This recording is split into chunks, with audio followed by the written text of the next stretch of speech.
Hey y'all, it's Casey with Whiskey Riff. Today's Tuesday, so let's talk about a new song.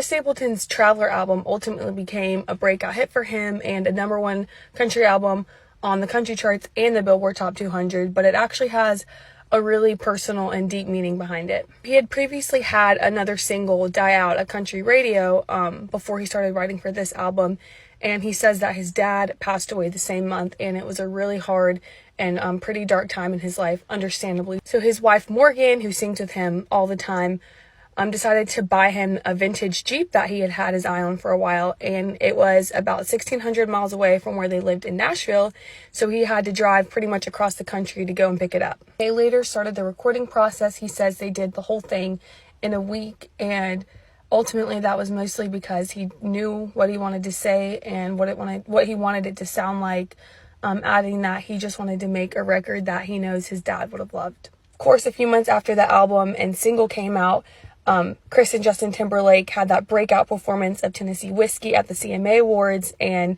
his career shot off from there. Chris won 4 CMAs that night, and then a few months later, he won 2 Grammys for Traveler, and of course became the country superstar that we all know and love today.